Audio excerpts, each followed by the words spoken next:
Moin zu einem neuen Video. Wir sind immer noch in Mexiko, machen uns jetzt aber auf nach Texas. Aber hätten wir gewusst, was uns gleich in den Bergen Mexikos erwartet, wären wir heute nicht aufgebrochen. Noch vor ein paar Tagen die Begegnung mit dem Drogenkartell und jetzt diese Rettungsaktion. Und die Story glaubt uns kein Schwein. Mexiko verlangt uns einfach alles ab. Bringt einfach nichts. Warum wir gerettet werden mussten, was dieser Betrüger von uns will und warum für Franzi die Radreise hier endet, seht ihr in diesem Video. Eigentlich ist man ruckzuck in Texas, aber wir machen jetzt einen richtig krassen Umweg. 50-50, dass das wirklich funktioniert. Ich habe gestern auf dem Satellitenbild nur geschaut. Da gibt es eine Schotterstraße, 2.500, 3.000 Meter irgendwie um die Berge jetzt rum. Und aus dem Kartellgebiet müsste man eigentlich raus sein. Ich glaube nicht, dass die Berge noch gefährlich sind. Aber warum diese Aktion in die Hose geht, seht ihr gleich. Wir sind sowas von verloren. Was soll man machen? Es gibt gerade keine Lösung. Erstmal brauchen wir genügend Vorräte, denn in diesem abgelegenen Gebirge wird es sicherlich gar nichts geben. Nach nur ein paar Kilometern raus aus der Stadt kamen aber schon die ersten Zweifel. Was ist das denn? Junge, was tun wir hier? Ich will nur noch mal betonen, dass das hier ein Experiment oder ein Versuch ist und vielleicht noch kein Radreisender zuvor uns gemacht hat, diese Route. Ich weiß es wirklich nicht, ob das funktioniert. Wir haben jetzt unerwartet nochmal Teerstraße und in dieses Tal geht's rein. Das ist jetzt schon so cool, finde ich. Wir sind im falschen Tal. Ich habe mir gerade gewundert, warum hier Teerstraße ist. Also ich bin ins falsche Tal gefahren, Franzi zufälligerweise hinterher. Das Tal, wo ich eigentlich hin wollte, ist quasi genau hinter mir, hinter dem Gebirgskamm. Also wir kommen noch in das andere Tal, aber erst in 20, 30 Kilometer. 2 Jahre habe ich gut navigiert und jetzt so ein Patzer. Hi. You have a YouTube channel or something? Yes, I have. Yes. We have. We want to follow you. Yeah, no problem. Where are you from? That is my son. We're from here, from Saltillo. Ah, yeah, yeah. You have a home here if you need something. Thank you. Sie erzählen uns, dass es vor kurzem einen großen Erdrutsch in den Bergen gab, aber er nicht weiß, ob es das Tal betrifft, wo wir durch wollen. Was wir hier noch nicht ganz ernst genommen haben, sollte später zu einem richtigen Problem werden. Schaut so brutal aus, die Wolken. Also in die Richtung wunderbar und da vorne Weltuntergang. Hans meinte, da unten im Busch gibt es wohl einen guten Platz zum Zelten. Okay, je weiter es hier runter geht, desto skeptischer werde ich. Ich habe da unten was von der Straße erspäht. Sieht ganz gut aus, aber am Fluss. Also wenn es die Nacht richtig pisst, dann sauf mal ab. Aber schau mal, hier ist eigentlich ganz cool. Ich gucke nochmal dahinter, ob es was gibt. Habe ich gerade so zufällig gesagt, die Kamera in der Hand halte. Das ist perfekt. Hier ist das Flussbett. Da geht es eine Erhöhung. Ein halber Meter reicht vollkommen aus. Geiler Schlafplatz. Wie schaut es denn hier aus? Mit diesen Lehmwänden hier.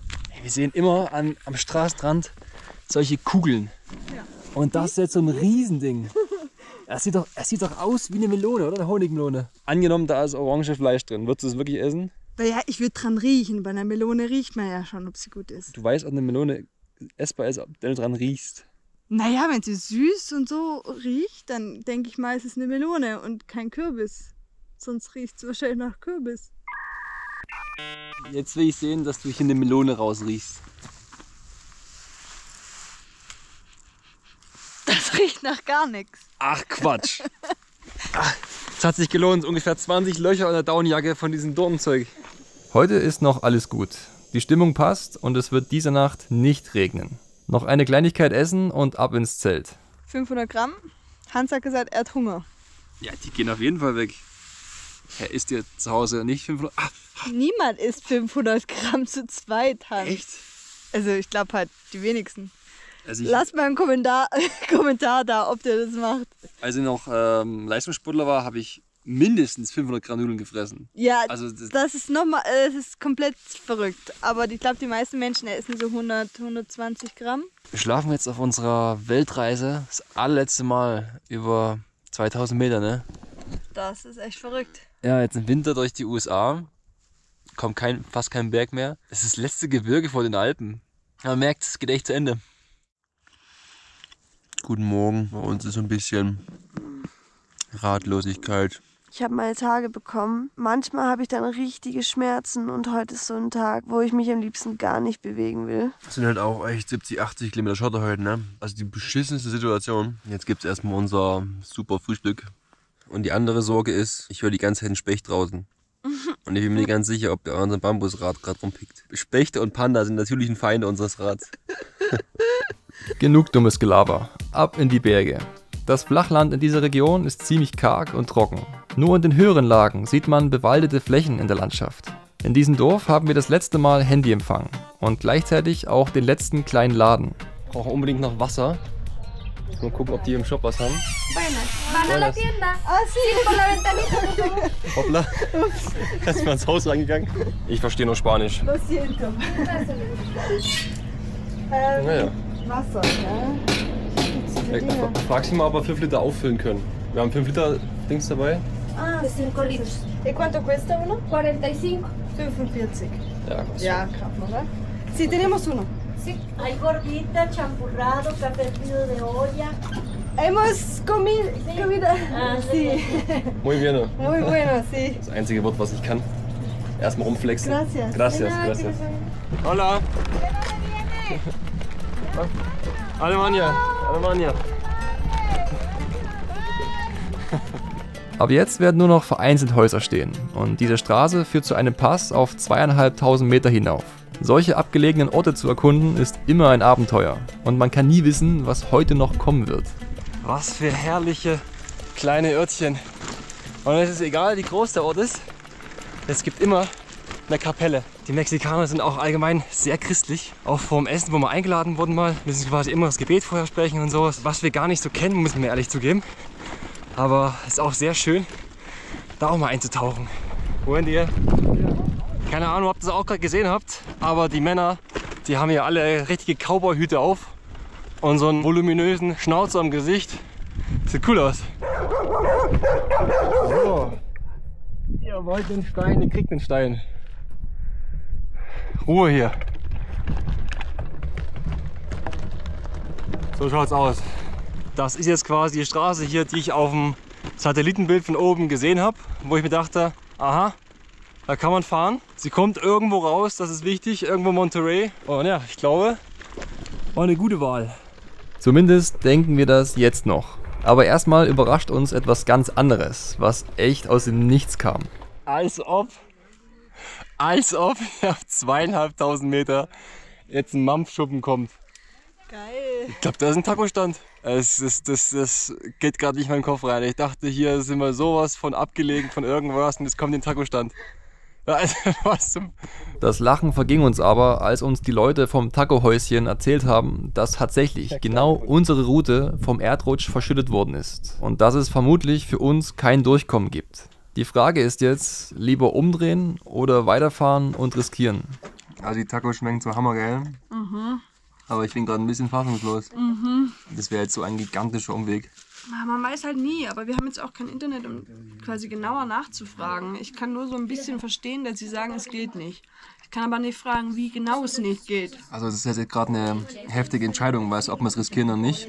Aber jetzt geht es 2000 Höhenmeter bis nach Monterey runter. Also Heißt, wenn wir jetzt runterfahren. dann war's das. Also, Stand der Dinge. Wir fahren jetzt trotzdem runter und nehmen aber dann ein anderes Tal, was einiges eher auf eine Hauptstraße führt. Das heißt aber auch, dass wir einen richtig fetten Berg nochmal hoch müssen über Schotter, bis wir auf dieser Hauptstraße sind. Aber es ist die einzige Möglichkeit gerade. Wir werden jetzt nochmal nachfragen in den nächsten Dörfern, ob die es uns vielleicht genauer sagen können. Ich fliege nochmal Drohne, zeige euch diese krasse Aussicht da hinten und dann geht's weiter. Das da ist unsere Taco-Hütte und aus diesem Tal kommen wir. Nach Monterey geht es aber in diese Richtung weiter, auf einer Straße, die kaum einer kennt, umgeben von 3000 Meter hohen Bergen. Und nur noch selten sehen wir vereinzelte Häuser stehen. Also die Straße ist bisher Hardcore-Müll, wir kommen auch runter zu viel zu langsam voran. Es ist halt hier echt eine reine Steinpiste, halb durchs Flussbett. Also hier kann man, oh fuck, fast aufs Maul geflogen. Hier kann man echt nicht vorankommen. Im Nachhinein hätten wir uns sogar gewünscht, dass die Straße in diesem Zustand geblieben wäre. Denn ab jetzt wird sie immer schlimmer. Ja, wie wuschig schaust du denn aus?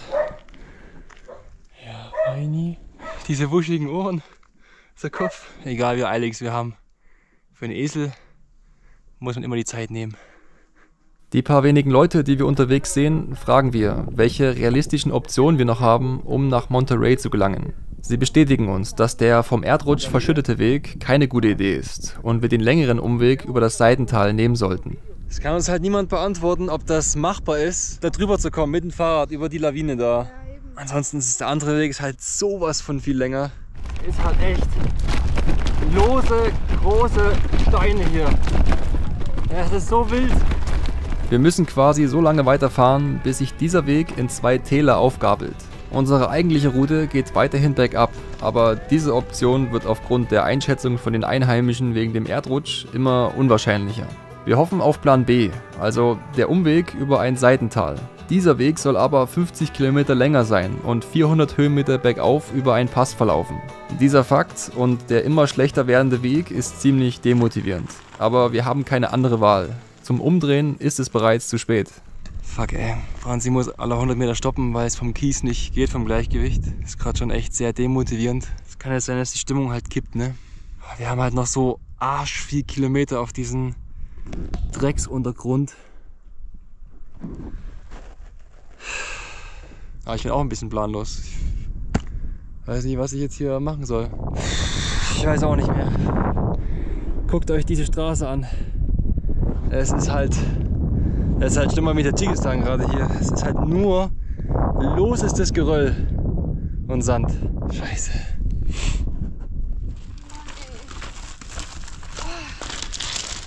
Wir fahren jetzt schon seit einer Stunde durch dieses Flussbett hier und es ist so anstrengend. Andauernd, ja, bleibt man einfach nur stecken und rutscht aus. Hey, wir sind so langsam, ne? Wir sind jetzt seit 6 Stunden unterwegs und haben 28 Kilometer geschafft. Deprimierend. Ich glaube, sie ist sauer auf mich, dass ich die Route rausgesucht habe. Aber ich wusste auch nicht, dass sie so kacke ist. Also landschaftlich Wahnsinn. Also, aber dieser Untergrund hier.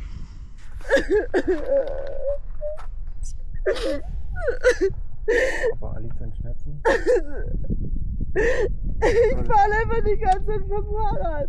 Bringt einfach nichts. Ja, aber dann geht's erstmal hoch. Das ist wirklich das Schlimmste, was wir hier gemacht haben. Ich muss noch nie auf einer geraden Fläche einfach gehen, weil ich es nicht geschafft habe, Fahrrad zu fahren. Mist, bei Franzi ist echt jetzt die Luft raus. Sie ist nur am Weinen und schiebt nur noch. Ich weiß gerade nicht mehr, wie ich sie aufmuntern kann. Ihr könnt euch nicht vorstellen, wie oft ich schon von dem Rad gesprungen bin, weil ich umgeflogen bin. Okay. Wisst ihr, ich bin einfach extrem müde vom Fahrradreisen. Ich meine, vielleicht merkt man das auch schon in den letzten Videos. Ich will das jetzt noch fertig machen. Ich will diese Reise abschließen und ich gebe echt mein Bestes, aber es ist manchmal, ich habe einfach genug davon, ständig unterwegs zu sein, ständig im Kampf zu sein, weil ja, es sieht immer so aus, als wären wir super positiv, aber ich habe auch eine extrem negative und pessimistische Seite an mir und ich sehe das halt so oft alles so schlimm und tragisch und merke einfach, dass ich gar keine Energie mehr dazu habe. Und hier mit dieser Strecke war es auch die Frage so, okay, macht's Hans alleine oder mache ich mit? Und jegliche Herausforderung und nicht zu wissen, was auf einen zukommt, das war das, wofür ich losgefahren bin. Das ist Abenteuer.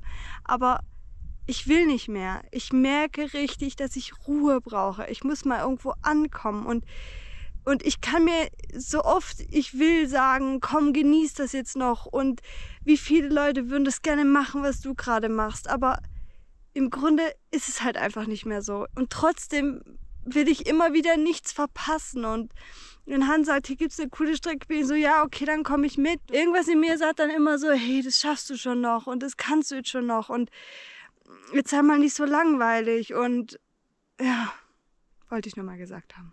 Ich finde es sehr, sehr schade, dass Franzi quasi die Schönheit von diesem Tal nicht wahrnehmen kann, gerade weil sie einfach so reisemüde ist. Und das ist überhaupt nicht negativ gemeint, das ist einfach ein Fakt und der ist schon länger da. Ich würde ihr wünschen, das noch ein bisschen aufzusaugen jetzt, aber 2 Jahre ist es einfach völlig genug. Bei vielen ist ja so, dass sie nach der Weltreise nicht mehr zurechtfinden in Deutschland und sowas. Aber wir freuen uns wirklich aktiv auf ein Zuhause und von da aus dann quasi wieder ein paar Abenteuer zu machen. Aber erstmal runterfahren, erstmal verdauen die ganze Sache hier. Aber ja. Oh, schon wieder hingefallen. Alles gut? Und Franzi, wenn du das jetzt gerade das erste Mal siehst, ich glaube, du bist froh, in dem Moment, wo du sie jetzt anschaust erst, dass ich dich hier durchgeprügelt habe. Jetzt gerade tut es mir leid und jetzt hast du gerade nicht so viel Spaß. Aber ich glaube, jetzt bist du ganz stolz, dass du die Erfahrung hier gemacht hast. Ich hab dich lieb. Manchmal werden wir gefragt, welches Wort unsere Weltreise am besten beschreibt. Daraufhin antworten wir meistens mit intensiv. Seit 2 Jahren fahren wir um die Erde und in dieser Zeit war unser Leben nicht unbedingt besser als zuvor. Die Höhen sind zwar höher und echt schön, aber die Tiefen sind umso tiefer und können richtig beschissen sein. Und pro Tag gibt es eben nicht nur ein Hoch und ein Tief, sondern ganz viele davon. Am Ende bleiben zwar die guten Erinnerungen im Gedächtnis, was den Rückblick auf unsere Weltreise so erfüllend macht, aber im Durchschnitt waren die Tage nicht besser. Sie waren einfach intensiver. Ich bin ja gerade Drohne geflogen und ich habe gesehen, wie weit das noch geht hier. Aber landschaftlich, ne, ist eine Wucht.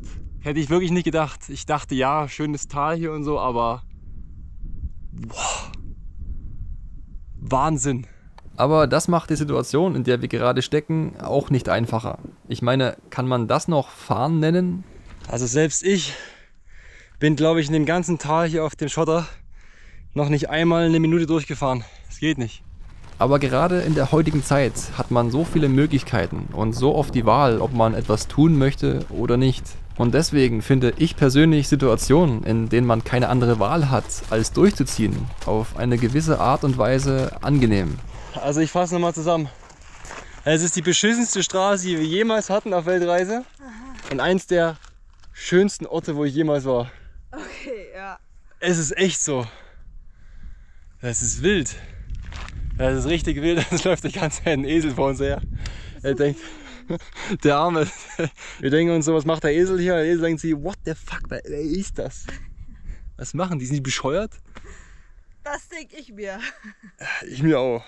Im Windschatten vom Esel erreichen wir nach 4 Stunden im Flussbett die besagte Kreuzung, an welcher wir uns für einen Weg entscheiden müssen. Unterwegs hat man uns gesagt, dass dies der letzte Ort ist, an dem noch gelegentlich Menschen wohnen. Aber heftig, dass hier überhaupt Häuser stehen. Alter, was haben die denn für einen Anweg hier mit dem Fahrzeug? Ist ja sowas von krass.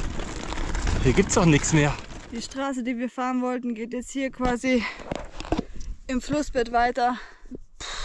Und die andere Route ist quasi hier hoch jetzt und 400 Höhenmeter über den Berg drüber. Also ich dachte jetzt echt, es ist richtig schlimm, dass die Straße hier nicht weitergeht. Weil hier soll es ja verschüttet sein beim Flussbett. Aber jetzt denke ich mir, Alter, vielleicht sind wir echt schneller, wenn wir die 400 Höhenmeter auf Schotter machen, als hier auf diesem Flussbett weiterzufahren. Das und 50 Kilometer Umweg. Ich glaube, wir sind schneller. Ich glaube schon, ja. Das ist so krank. Ich glaube, du haust mir, wenn ich sage, dass ich froh um die Erfahrung gerade in dem Tal war. Ja, da hau ich dich echt. So, wisst ihr, was ich jetzt mache? Ich fliege mit der Drohne dahinter, um zu gucken, ob es besser wird. Das ist die einzige Lösung. Genau dieses kleine Seitental ist unser Plan B. Aber ich kann es einfach nicht fassen, dass hier gar kein Weg ist, sondern nur ein kleineres Flussbett, welches diesmal aber steil bergauf geht. Ab jetzt ist ein Weiterkommen aus eigener Kraft ausgeschlossen. Einen ganzen Tag sind wir im losen Kies bergab gefahren. Das alles wieder hochzufahren, würde Tage dauern. Was zur Hölle? Das ist ein reines Flussbett, oder? Aber da kann man doch nicht drüber. Ich meine, die Leute sehen es ja auch gerade. Das ist ein normales, kleines Flussbett. Wir erfahren sogar später, dass selbst die Leute aus dem Dorf diesen Weg nicht kennen. Sie meinen, es existiert dort einfach kein Weg.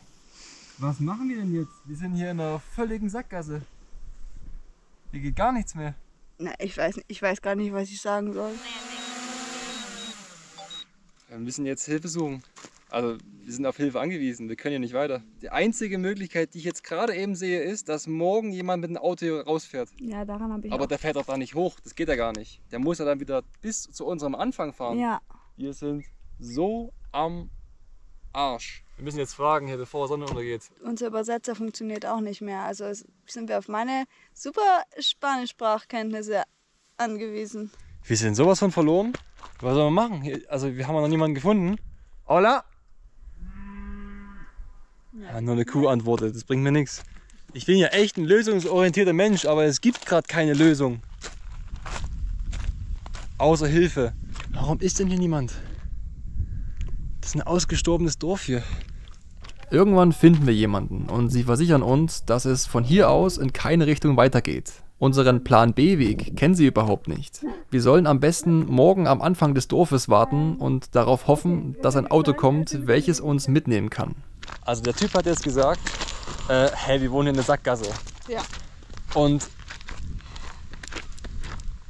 ich krieg gleich einen Anfall. Der Weg existiert nicht. Ja, wir haben nicht mal Internet, ne? Wir haben gar nichts. Unser SIM ist halt heute abgelaufen, aber wir hätten in dem Tal eh nichts. Wäre die Kirche WLAN.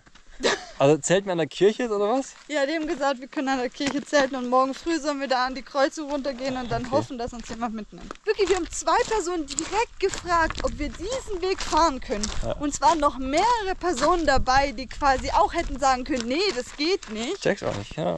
Ich check's nicht. Ich verstehe nur Spanisch.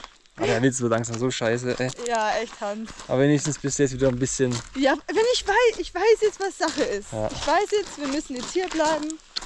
Ich muss mich jetzt gerade nicht mehr abquälen. Also genau, das ist die Kirche jetzt hier. Ja. Die hat einen recht flachen Platz und morgen an die Kreuzung, wo wir eh gerade schon waren. Ja. Alter, wir stehen da morgen. Ach, keine Ahnung, ey. Da mache ich mir morgen Gedanken drum. Heute ist erstmal Sense. Da ist noch jemand da oben, wollen wir nochmal fragen? Da ist da jemand. Da oben ist, glaube ich, ein Kind oder so. Besser nochmal fragen, hey, weil Doppelinformation hält besser.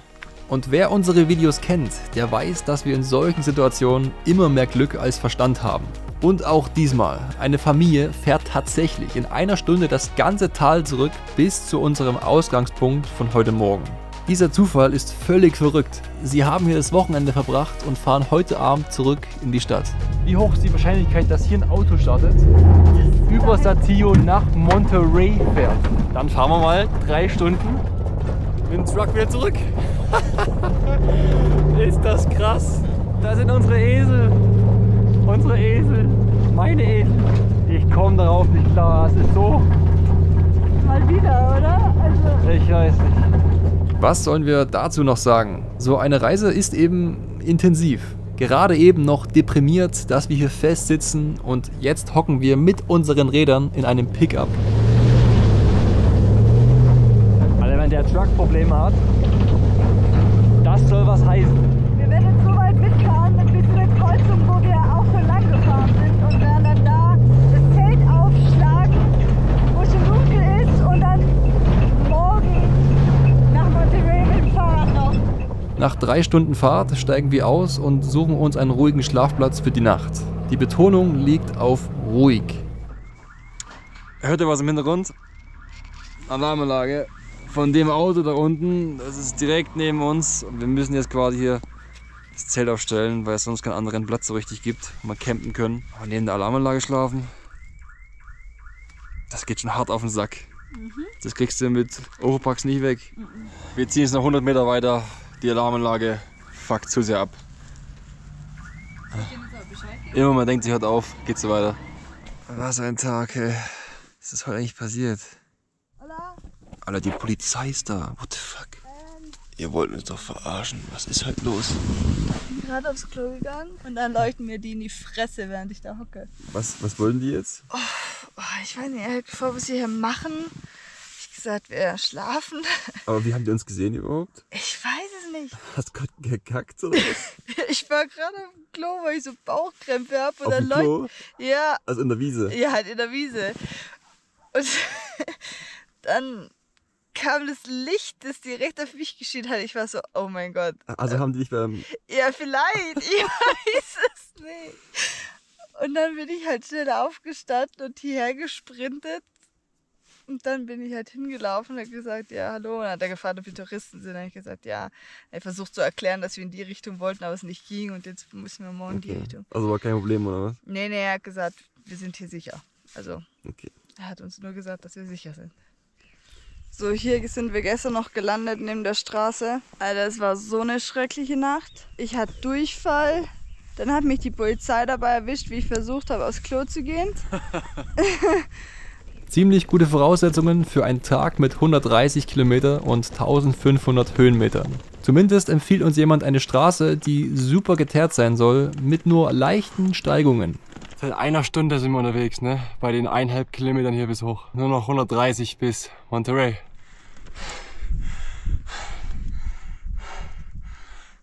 Das war völlig gestört. Leckt mich ihr Mexikaner mit euren dämlichen Empfehlungen. Ne, ich habe euch alle lieb, ich liebe Mexikaner. Aber jetzt gerade könnte ich ein paar erwürgen. Franzi versucht heute so weit wie möglich zu kommen, um dann ein Auto zu finden, das sie bis nach Monterey mitnehmen kann. Und ich versuche es aus eigener Kraft zu schaffen, aber es wird verdammt hart werden. Der Berg da vorne rechts, den Zipfel, der ist 3700. Also gibt schon ordentliche Berge dafür, dass wir heute auf 500 runterfahren. Und übrigens der Grund, warum ihr überhaupt Luftaufnahmen momentan sehen könnt, ist, dass wir eine neue Drohne gekauft haben. Ihr seht, was mit der alten passiert ist. Glaubt mir, ich habe schon genug getrauert. 2 Jahre ist gut gegangen mit dem Fliegen, jetzt ist sie bei einem Unfall kaputt gegangen. Total Schaden, auch mit dem Gimbal kaputt, deswegen kann man da nicht mehr reparieren. Ist ein extrem teurer Spaß, das wissen wir, aber hätte ich gestern nicht filmen können oder heute. Ey, ich komme darauf gar nicht klar. Ich dachte, das ist so eine hässliche Verbindungsstraße jetzt bis nach Monterey, weil wir gestern abbrechen mussten. Aber jetzt hier zu sein, das sind aber hier alles verkohlte Bäume. Hier gab es wohl vor ein paar Jahren richtig fetten Waldbrand. Das wurde uns gestern von jemandem gesagt. Das ist echt krass, hier ist echt alles weggebrannt. Juhu! Was für heftige Aufnahmen. Die Berge Mexikos begeistern uns jeden Tag aufs Neue und die Drohne ist bei solchen Landschaften jeden Euro wert. Heute ist auch gleichzeitig unser letzter Tag im Gebirge. Von Monterey aus sind es dann nur noch 1 bis 2 Fahrtage bis zur mexikanisch-amerikanischen Grenze. Aber selbst die Empfehlung heute Morgen, die haben ja gesagt, heute geht's fast nur runter. Das ist echt crazy. Irgendwie stimmt gar nichts, was sie uns sagen. Und wir haben halt auch gerade kein Internet, deswegen kommt man nicht nachgucken, ob irgendwas stimmt mit Höhenprofilen. Ja, ist halt so jetzt. Hast du eine Ahnung, was das da hinten ist? Das ist das Teil, wo wir gestern drin waren. Das dachte ich mir nämlich, ja. Oder? Da haben wir gestern lang gezischt. Oh Gott. Crazy. Tut mir leid für die ganzen Drohnenflüge, aber da müsst ihr noch mal durch. Durch so ein schmales Tal mit senkrechten Felswänden schlängelt sich gleich die Straße hindurch.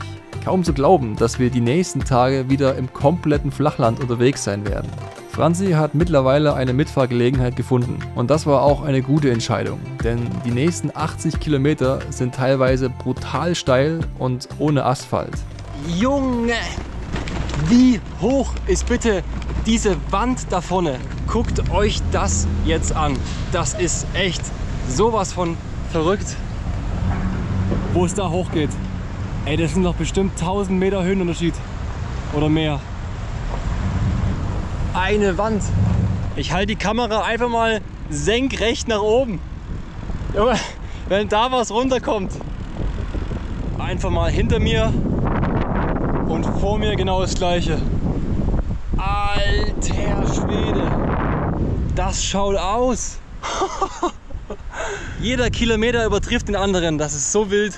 Und weil das noch nicht genug war, gibt es jetzt noch einmal die heftigste Abfahrt meines ganzen Lebens. Auch das habe ich noch nie gesehen. Wie sich diese Straße hier den Berg hinunterwindet. Einfach unglaublich. Crazy, Alter. Was für eine kranke Abfahrt. Guckt euch das an. Alter Schwede. Ich schaff's echt kaum zu bremsen, Alter. Das ist so steil hier. Zum Glück muss ich hier nicht hoch. Was ein Schlangenfahrt hier runter. Also meine Bremsbeläge sind eigentlich noch recht frisch, ne? Aber ich glaube, nach heute brauche ich direkt wieder neue. Was ist das für eine Strecke hier gewesen? Und der Temperaturunterschied ist echt krass. In der letzten halben Stunde bin ich von 2000 auf 600 runter. Das ist gleich so viel wärmer hier unten. Ich bin erst nachts in Monterey angekommen. Nach brutalen 12 Stunden im Sattel auf einer ziemlich schlechten Straße hatte ich keine Energie mehr zum Filmen und wollte einfach nur noch irgendwie ankommen. Monterey ist ja richtig umgeben von den ganzen Bergen und genau aus dem Grund kommt auch der Smog leider nicht raus hier. Es war wie so ein Kessel. Und ja, ich glaube, im Sommer ist es richtig gigantisch, das zu sehen hinter uns. Ich weiß nicht, ob man diese Linien von den Bergen da erkennen kann, wo wir die letzten Tage durchgefahren sind. Mit rund 5 Millionen Einwohnern ist das die drittgrößte Stadt des Landes. 2 Tage reichen natürlich nicht aus, um alles zu sehen, aber wir müssen weiter nach Texas. Ein letztes Mal schlendern wir über die bunten Märkte Mexikos und genießen die lokale Küche, die wir so gut finden.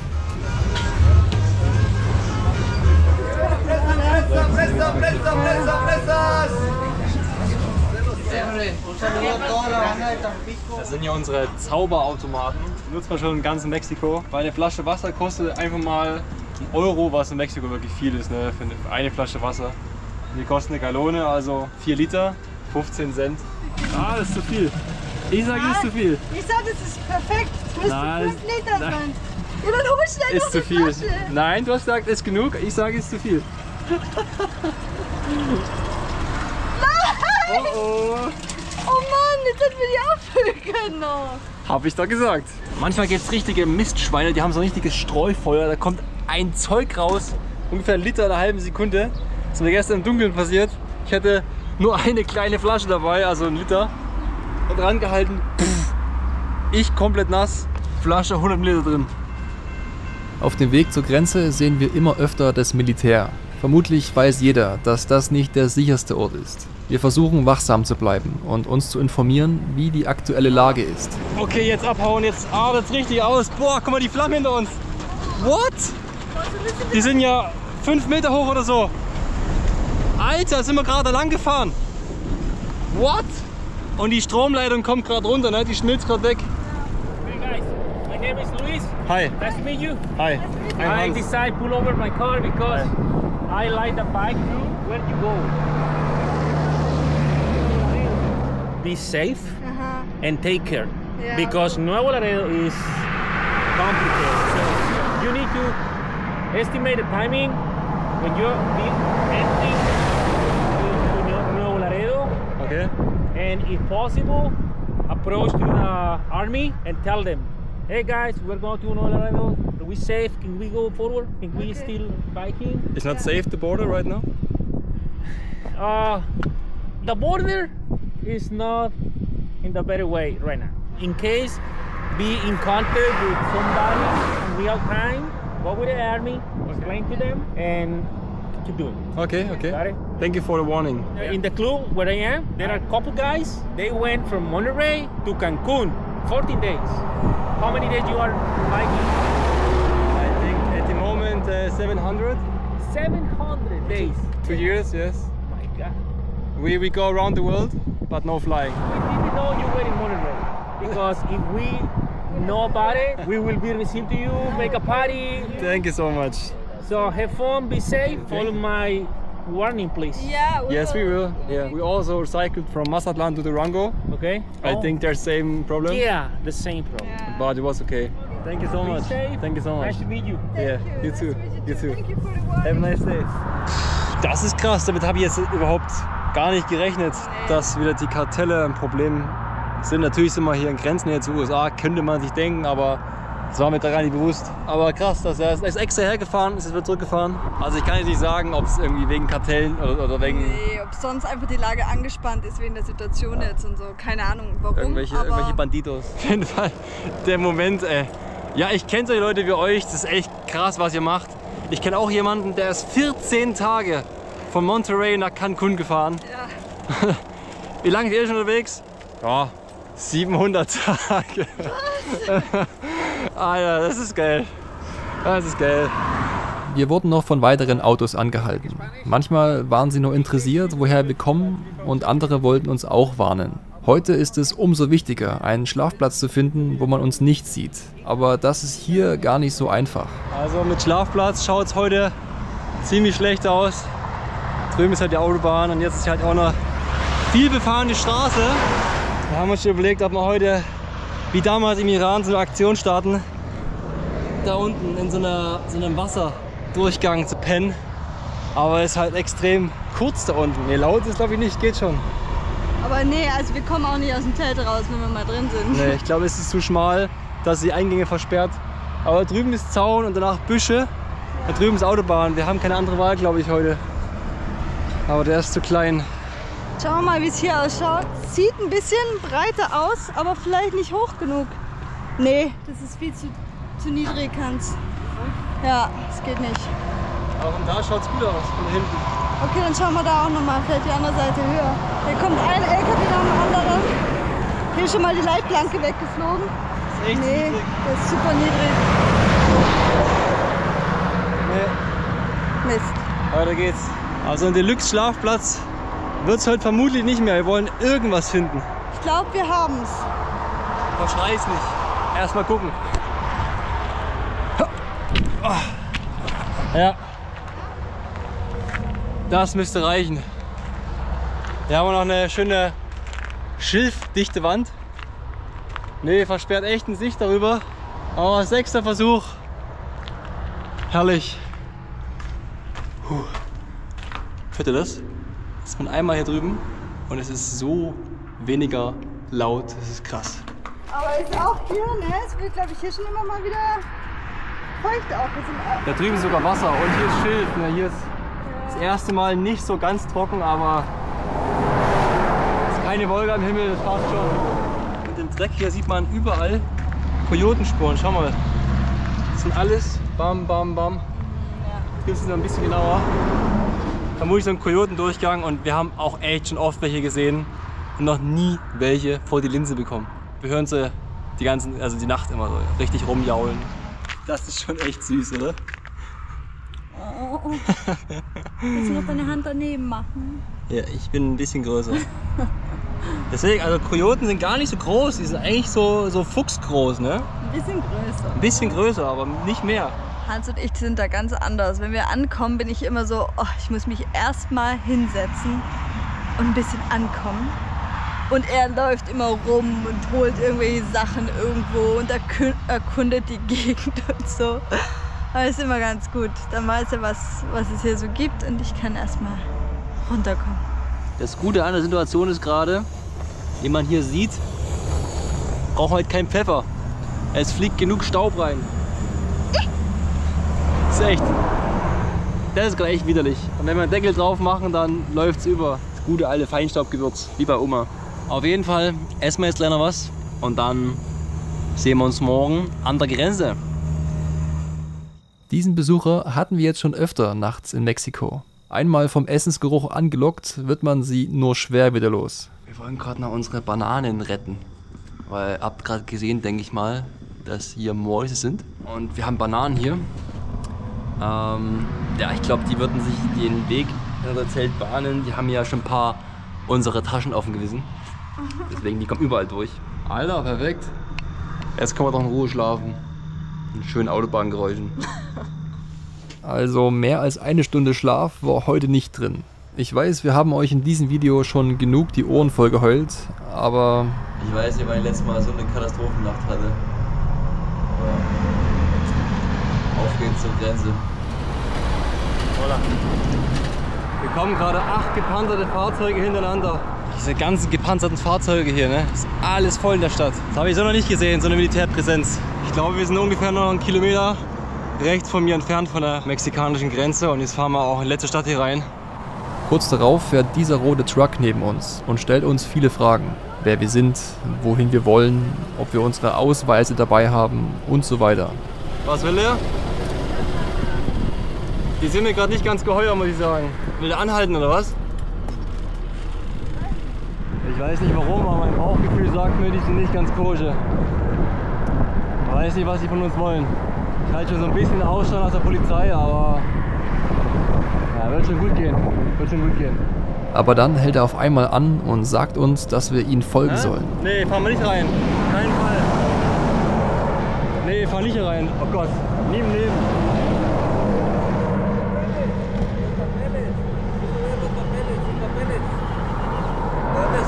Ich glaube, er will uns weismachen, dass er unsere Ausweise kontrollieren muss und wir ihm in sein Büro, also das Gebäude hinter ihm, folgen sollen.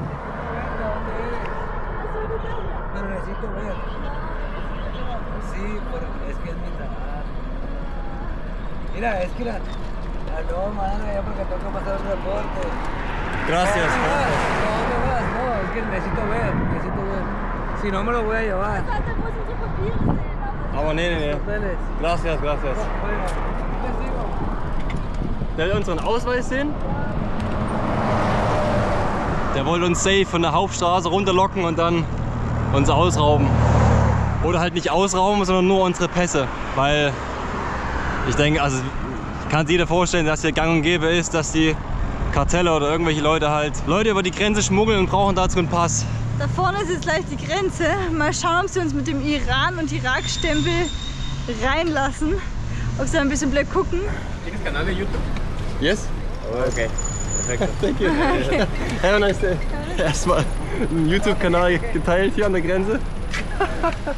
Normalerweise beantragt jeder Tourist aus Europa, der in die USA einreisen will, ein sogenanntes ESTA-Visa.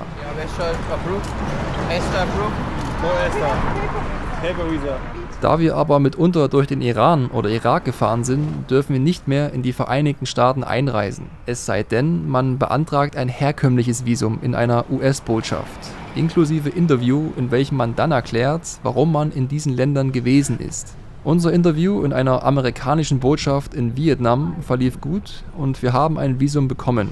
You were in Hawaii last year? Yes, last year, November, right. What do you guys do? We're cycling around the world without flying. Really? Yes. All right. Almost done, the last country now. So you guys must have good money in the bank then. We earn money with YouTube. Oh, okay. So Yes. you too. All right. Yes. Not much, but enough for traveling. If you're happy, that's all that matters. This is yours. Thank you. Sind Sechses? Yes. 3 Monate Mexiko, check. Die 300 Kilometer bis San Antonio wollen wir so schnell wie möglich hinter uns bringen. Meistens fahren wir entlang des Highways auf einer ewig geraden Straße. Das Einzige, was wir hier hin und wieder sehen, sind diese Ölpumpen und ein paar Dörfer. Als wir endlich San Antonio erreichen, fragen uns die Leute, ob wir wegen des Rodeos hier wären. Wir sollten dieses Event auf keinen Fall verpassen, denn zufällig findet heute Abend einer der größten Rodeo-Shows überhaupt statt. Wir haben zwar keine Ahnung davon, aber solche Gelegenheiten lassen wir uns nie entgehen. Das ist ja einfach gigantisch, wir wissen gar nicht wohin. Da hinten ist einfach ein Riesenrad und wir sind noch nicht mal bei der Arena. Nee, wo geht's überhaupt zur Arena? Keine Ahnung, wo wir gerade sind. Ist ja nicht die Arena hier, oder? Nein. Ich schätze mal, das ist eine Kuhauktion, oder? Guck mal, wie buschig die sind. Die sind doch übelst buschig. Alle, die schauen aus. Da haben die hier Kühe mit Pudel gekreuzt. Ich verstehe gar nichts mehr. So was habe ich noch nie gesehen. Das sind Pudelkühe. Sogar die Sheriffs sind hier auf dem Pferd unterwegs. What? What?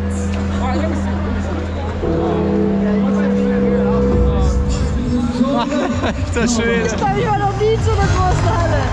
Ich dachte, da passen ein paar Tausend rein und das ist ja wie ein Bundesliga-Stadion hier. Seid ihr bescheuert?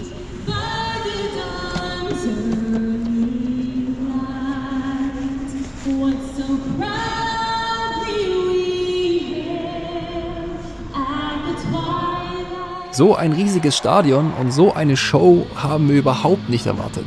Rodeo ist tief in der texanischen Cowboy-Kultur verankert und die Leute sind stolz auf ihre Tradition. Alter, wie ist die rumhaut hier, ne? Brutal! Auf der anderen Seite wurden wir nach dem Besuch im Stadion von euch auf das Thema Tierwohl aufmerksam gemacht. Wir danken euch dafür. Zu diesem Zeitpunkt wollten wir tatsächlich nur in eine weitere Kultur, die wir nicht kennen, eintauchen. Für uns war die Show ein einmaliges Spektakel und eine weitere Erfahrung auf dieser Weltreise. Mit dem heutigen Tag geht auch gleichzeitig unsere gemeinsame Tour durch Amerika zu Ende und unsere Wege trennen sich fürs Erste. Aber was ist jetzt eigentlich unser Plan für die USA? Also, ich werde alleine durch die USA fahren, aus dem Grund, dass im April müssen wir ein Schiff nehmen über den Atlantik, um wieder irgendwie nach Hause zu kommen. Ich glaube, es sind knapp 3000 Kilometer, das ist ultra heftig in 3 Wochen durchzuballern. Und für mich war sofort klar, das mache ich nicht mit, da habe ich keinen Bock drauf und ich schaffe das auch nicht. Ja. Ich schaffe das einfach körperlich gar nicht. Auf jeden Fall werde ich jetzt von San Antonio dann den Zug nehmen nach Florida und werde da dann auf dem Hans warten. Und ja, mir geht es eigentlich auch darum, ich habe ultra Bock auf eine sportliche Herausforderung. Ja. Und die gönne ich dir. danke.